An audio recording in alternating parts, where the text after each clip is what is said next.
Today we are going to talk about Islam, the meaning of the word Islam. Now, many people, and some scholars included, have stated that the word Islam linguistically comes from the Arabic root salama, which means peace. The word Islam means submission. This is its linguistic meaning, submission.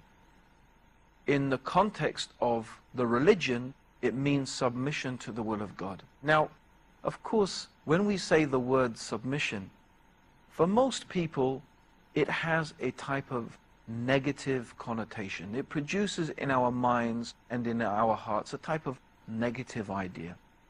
And that's because we are constantly indoctrinated with the idea of freedom, especially living in the West, the idea that we are a free society. One of the statements that is very common you hear people saying in the West is, this is a free country, this is a free society. And often we hear politicians in the West talking about how we are free nations and how we want to spread freedom like the freedom that we have across the world. Of course, in reality, the idea that we are free is really propaganda.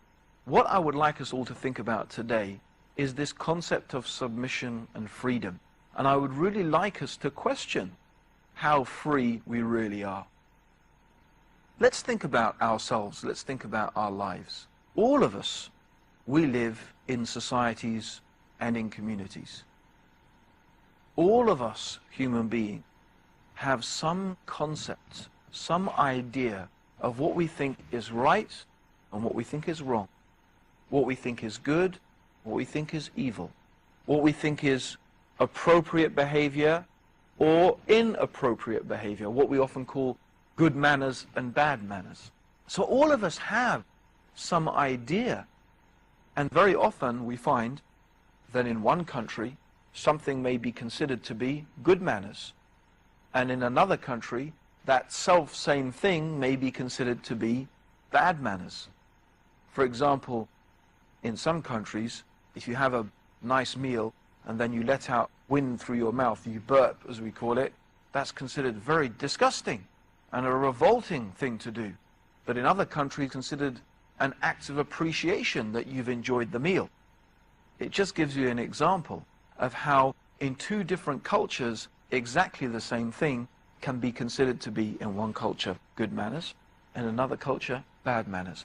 But my point is this, is that all of us have a viewpoint, a way through which and by which we look at the world around us and we understand and we make judgments about the people around us and about the world around us. No one is free from that. And in a very real sense, we are submitting to those ideas. Let's just think for a few minutes. Where do we get those ideas from? Who told us that this is right and this is wrong, that this is good and this is evil? Who told us that these are good manners and bad manners?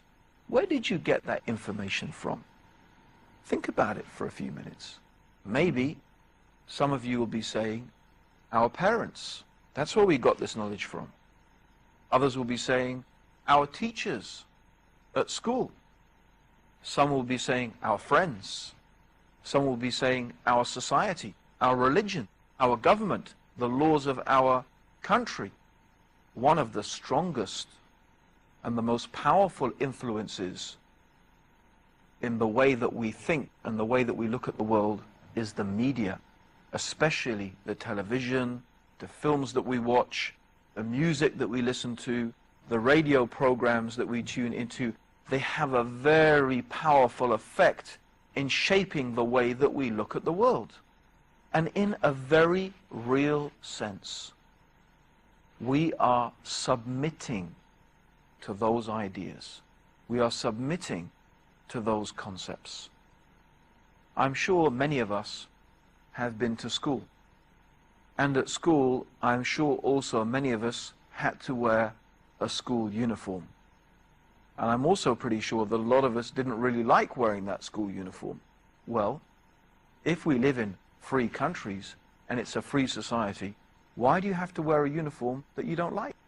Why do you have to dress in clothes that you don't want to? What does it mean then, I live in a free society? What we realize is that we are not really free at all. All of us have to follow laws. And there are many laws that we find regulate our lives in so many different ways. And in a very real sense, we submit to those laws. What does submission mean? Think about the word submission. What does it mean? When you submit, what are you doing? You are giving in. You are surrendering. In other words, when you submit, you do something that maybe you don't necessarily want to do, but you do it because you are told to, or because you know that it's good for you, or that you know that if you do this other thing, it's bad for you. Often we submit to an authority that we believe and that we understand is more intelligent and more well-informed than us. That's why we go to a doctor. If the doctor says to us, well, you know, you've got this problem and you're going to need an operation, and if you don't have an operation in the next, 2 days, you'll die. Most of us don't think about studying the disease, finding out are there other cures, so on and so forth. We don't have the energy, we don't have the time, we don't have the knowledge foundations in order to do that. In other words, we trust the doctor and we do what the doctor says, even though sometimes the operation may be threatening our life, but we'll take that advice from the doctor. In that sense, in that very real sense, we are submitting. So our life is in fact full of submission. We submit to many different things. We submit to many different people in our lives. The idea that we are free is really a type of propaganda. No human being is free. Everybody submits to someone or something. The question is, who do you submit to? What do you submit to? This is the real question.